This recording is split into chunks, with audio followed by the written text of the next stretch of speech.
آپ صلی اللہ علیہ وسلم پریشان ہوتے تھے کہ کفار بھی ایمان لے آئے، وہ بھی بچ جائیں، وہ بھی جنت میں جائے، وہ جہنم کی آگ سے بچ جائے، آپ کو فکر تھی، آپ بہت پریشان ہوتے تھے. تو اللہ نے فرمایا سواء علیہم اانذرتہم ام لم تنذرہم لا یؤمنون، کہ یہ ان کے لیے برابر ہے، آپ ان کو اللہ کے عذاب سے ڈرائیں یا نہ ڈرائیں، وہ ایمان نہیں لانے والے ہیں. وہ ایمان نہیں لانے والے ہیں. تو ان کے بدعمالیوں کے نتیجے میں، ان کے غلط عقائد اور غلط کردار اور غلط حرکتوں کے نتیجے میں ان کو دنیاوی سزا ہی یہ ملی ہے کہ ان کے دلوں پر، ان کے کانوں پر مہر لگ چکی ہے اور آنکھوں پر پردہ پڑ چکا ہے. تو حق کو وہ قبول نہیں کر سکتے. اپنی آنکھوں سے دکھ تو رہا ہے، حق بات سن تو رہے ہیں، لیکن حق کو وہ قبول نہیں کریں گے. تو یہ کفار کا ہے. تو ان کے لیے اللہ نے عذاب کا وعدہ کیا ہے. اس کے بعد پھر منافقین کا ذکر ہوتا ہے اور کثرت سے ان کے برے اوصاف کو، ان کی صفات کو بیان کیا جاتا ہے.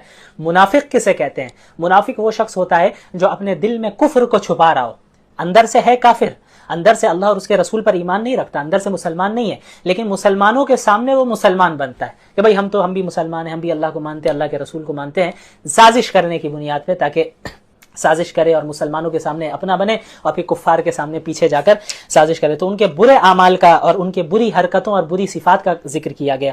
دھوکہ دیتے ہیں، جھوٹ بولتے ہیں، زمین میں فساد پھیلاتے ہیں، قلبی دلی بیماریوں میں مبتلا ہے، حسد، کینہ، تکبر، اللہ کے احکامات اور دین کا مذاق اڑاتے ہیں. کتنے آج بھی لوگ ہیں اللہ کے رسول کا علیاذ باللہ مذاق اڑاتے ہیں، مسلمانوں کا مذاق اڑاتے ہیں. ارے مسلمان سارے بیکورڈ ہیں اور مسلمان یہ ہے تو وہ ہے. تو ہمیں گھبرانے کی ضرورت نہیں ہے، مایوس نہیں ہونا ہے. ہمیں اس دنیا میں صبر کرنا ہے، آخرت ہمارے لیے ہے. وَسَيَعْلَمُ الْكُفَّارُ لِمَنْ عُقْبَى الدَّارِ، کفار ان قریب جان جائیں گے کہ آخرت کا اچھا انجام کن کا ہے. دنیا میں تو مذاق اڑاتے آئے مسلمانوں کا، لیکن اب جب موت آئے گی تو سمجھ میں آ جائے گا کہ مومنین حق پر تھے اور ان کو اچھا انجام ان کا ہونے والا ہے یا ان کفار کا ہونے والا ہے. بہرحال مذاق اڑایا کرتے ہیں، تمسخر کرتے ہیں اور اللہ کے احکامات کو بھی اس کی تردید کرتے ہیں. اس کے بعد اس صورت میں، اس پارے میں حضرت آدم علیہ السلام کی تخلیق کا ذکر ہے. اب مختصر سا میں ذکر کروں گا انشاءاللہ، اب اس کو ختم کرنا ہے. حضرت آدم کی تخلیق کا بھی ذکر ہے کہ حضرت آدم کو اللہ رب العالمین نے بنایا اس زمین میں خلافت کے لیے، اپنا خلیفہ بنایا. وَإِذْ قَالَ رَبُّكَ لِلْمَلَائِكَةِ إِنِّي جَاعِلٌ فِي الْأَرْضِ خلیفہ. خلیفہ کا کام کیا ہے کہ اس دنیا میں اللہ رب العالمین کے احکامات کو وہ نافذ کرے، اللہ رب العالمین کے احکامات کے مطابق لوگوں کو بتائے کہ اللہ کے احکامات کیا ہیں، ان پر عمل کریں اور اسے زمین میں نافذ کرے. تو حضرت آدم کو اللہ تعالیٰ نے پیدا کیا. اور جو مشہور واقعہ ہے، سب جانتے ہیں کہ حضرت آدم اور حوا علیہ السلام کو کس طرح جنت میں روکا گیا اور پھر شیطان نے کس طرح انہیں لغزش دی، پھر وہاں جنت سے نکالا گیا اور پھر اس دنیا میں بھیجا گیا. تو یہ جو ہے آپ حضرات اس واقعے سے اچھی طرح واقف ہی ہوں گے، بہت مشہور واقعہ ہے، اس لیے میں بہت زیادہ ڈیٹیل میں اس میں نہیں جاؤں گا. تو اس کے بعد پھر اس بارے میں بنی اسرائیل کا کثرت سے ذکر ہے، ان کی جو برائیاں ہیں وہ بیان کی جا رہی ہیں کہ اللہ نے کتنی نعمتیں تمہیں دی ہیں. اچھا، بنی اسرائیل ہے کون؟ بنی اسرائیل حضرت یعقوب کی اولاد سے ہیں. دیکھیں حضرت اسماعیل حضرت ابراہیم کے بیٹے تھے، حضرت اسماعیل بھی حضرت ابراہیم کے بیٹے تھے، حضرت اسحاق بھی حضرت ابراہیم کے بیٹے تھے. تو ایک نسل چلتی ہے حضرت اسماعیل سے، حضرت ابراہیم کی ایک نسل حضرت اسماعیل سے چلتی ہے اور حضرت ابراہیم کی دوسری نسل حضرت اسحاق سے چلتی ہے. ٹھیک ہے، تو حضرت اسحاق کے بعد جو ان کے بیٹے ہیں حضرت یعقوب ہے، ان کی کنیت تھی اسرائیل، یعنی اللہ کا بندہ اسرائیل. تو حضرت اسحاق کی جانب سے جو نسل چلی ہے حضرت یعقوب، پھر اولاد یعقوب، تو اس نسل میں جتنے لوگ آئے انہیں بنی اسرائیل کہا جاتا ہے. تو اسی میں تمام انبیاء آتے رہے کثرت کے ساتھ. اچھا، حضرت ابراہیم کے بعد جو حضرت اسماعیل ہیں، ان کی جو نسل چلی تو حضرت اسماعیل کے بعد اور کوئی نبی نہیں آئے، آخر میں ڈائریکٹ محمد الرسول اللہ صلی اللہ علیہ وسلم آئے. تو محمد الرسول اللہ صلی اللہ علیہ وسلم حضرت اسماعیل کی نسل سے تھے. تو یہ حضرت اسحاق کی جو نسل چلی، حضرت اسحاق، پھر یعقوب اور پھر نیچے جو نسل چلی، انہیں بنی اسرائیل کہتے ہیں. تو ان میں کثرت سے اللہ تعالیٰ نے انبیاء کو بھیجا ہے. تو ان پر اتنی نعمتیں کی، اس کے باوجود اللہ کی نافرمانی کرتے.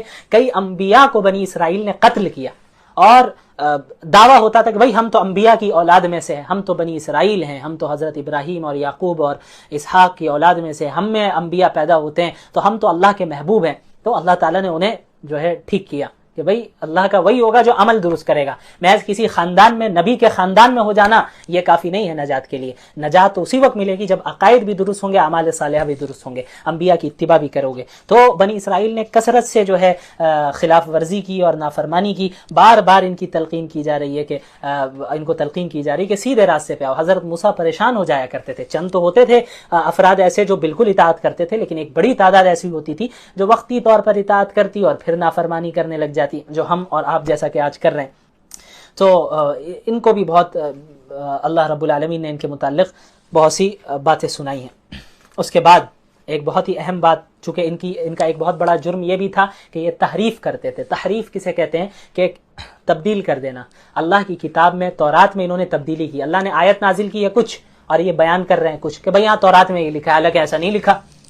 تو قرآن کو بھی بعض لوگوں نے بدلنے کی کوشش کی، تو تحریف کرنے کی کوشش کی، لیکن قرآن الحمدللہ چونکہ اللہ نے اس کی حفاظت کا وعدہ لے رکھا ہے آج تک محفوظ ہے. پچھلی کتابوں کی حفاظت کا وعدہ اللہ نے نہیں لے رکھا تھا، تو اس میں تحریف ہو گئی، تبدیلی ہو گئی. تو تحریف کی بھی دو شکلیں ہوتی تھی. ایک یہ کہ آیت تو ایک ہی ہے، تورات میں ایک آیت نازل ہوئی، اس کی آیت وہی ہے، الفاظ میں کوئی چینجنگ نہیں کی، لیکن جس مطلب میں نازل ہوئی اس کے علاوہ اپنے طرف سے مطلب بناتے، نہیں اس کا یہ نہیں، اس کا یہ مطلب ہے.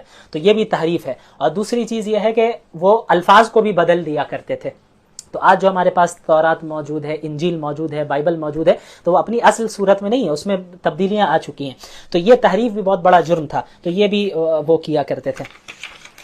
اس کے بعد پھر وہی اس کا ذکر ہے بقرہ کا، جو میں نے پہلے ہی بتا دیا. اس کے بعد ہاروت اور ماروت کا ذکر ہے. ہاروت اور ماروت دو اچھا، یہودیوں میں ایک بہت بڑا جرم سحر کا بھی تھا.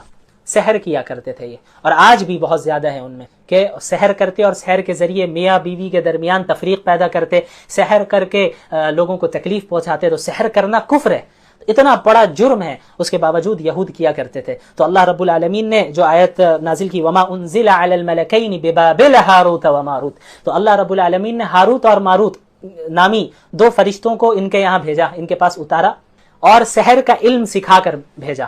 ان کا کام یہ تھا کہ ان کے پاس جاتے اور انہیں بتا دیتے کہ بھائی سحر کا یہ بھی عمل ہے، ایسا بھی سحر ہوتا ہے، ویسے بھی سحر ہوتا ہے، یہ تمام چیزیں کفر ہیں، ان سے بچے رہنا ورنہ تم اس دین سے پھر جاؤ گے. ان چیزوں میں کوئی اختیار نہ کرنا، سحر نہ کرنا اور نہ کروانا. لیکن اس کے باوجود ان لوگوں نے وہ کیا کرتے تھے، ہاروت ماروت کے پاس جاتے ہیں اور سیکھ لیتے ہیں کہ بھئی یہاں آپ کو کیا معلوم ہے، بتائیے کون کون سی چیزیں ہیں، کس طرح سحر کیا جاتا ہے، کون کون سا عمل ہے. تو وہ بتانے سے پہلے بھی بول دیتے تھے کہ دیکھو یہ کفر ہے کرنا، میں تمہیں سمجھا دے رہا ہوں کہ یہ بھی طریقہ ہے کہ ان تمام طریقوں سے تم بچے رہو، اس لیے سمجھایا جا رہا ہے. لیکن وہ لوگ جاتے ان کے سامنے کہ ہاں آپ سمجھائیے، اور سمجھانے کے بعد سیکھ لیتے نئے نئے طریقے اور پھر سحر کرتے دوسروں کے اوپر. لیکن اللہ نے فرمایا وما هم بضارین به من احد الا باذن اللہ، یہ جان لو کہ وہ سحر کرنے والے کسی کو بھی اللہ کے حکم کے بغیر نقصان نہیں پہنچا سکتے. تو بہت سے لوگ پریشان ہوتے ہیں، سحر ہو رہا ہے. ایک تو وہم بھی بہت زیادہ ہے لوگوں میں، ہر چھوٹی موٹی چیز میں سحر ہی کسی کو ہو جاتا ہے، سحر ہے، جادو ہے، نظر لگ گئی ہے تو یہ ہو گیا ہے. تو سب سے پہلی چیز اللہ پر توکل، کہ اللہ کے حکم کے بغیر کوئی چیز آپ کو نقصان نہیں پہنچا سکتی. اللہ رب العالمین اگر آپ کے ساتھ ہے تو تمام انسانیت مل کر بھی آپ کو نقصان نہیں پہنچا سکتی. اللہ آپ کے ساتھ نہیں ہے تو تمام انسانیت مل کر بھی آپ کو فائدہ نہیں پہنچا سکتی. تو اللہ رب العالمین سے استعانت. دوسری چیز سورۃ البقرہ جس کے متعلق ابھی ہم لوگ بات کر رہے ہیں، اور خصوصاً آج صرف پہلے پارے کا خلاصہ ہوگا. تو سورۃ البقرہ کے متعلق بھی اللہ کے نبی نے فرمایا کہ اسے پڑھا کرو، فإن أخذها بركة وتركها حسرة ولا تستطيعها السحرة البطلة، کہ یہ ایک ایسی صورت ہے جس کو کثرت سے پڑھو، سمجھو، عمل کرو، کیونکہ اس کو پڑھنا، اس کو لینا، اس صورت کو اپنے یعنی عادی بن جانا اس صورت کو پڑھنے کا، یہ ایسا ہوگا کہ یہ برکت کی چیز ہوگی، آپ ہر چیز سے محفوظ رہیں گے. وتركها حسرة، اور جو شخص اس صورت کو نہیں پڑھتا ہے سورہ بقرہ کو، وہ بیچارہ حسرت و ندامت میں مبتلا ہو جائے گا، اس کے لیے خسارہ ہے، نقصان ہے، وہ فائدہ چھوڑ دے رہا ہے. ولا تستطيعها السحرة البطلة یا البطلة السحرة او کما قال علیہ الصلوۃ والسلام. اور یہ ایک ایسی صورت ہے جس کا مقابلہ سحر جادو کرنے والے نہیں کر سکتے.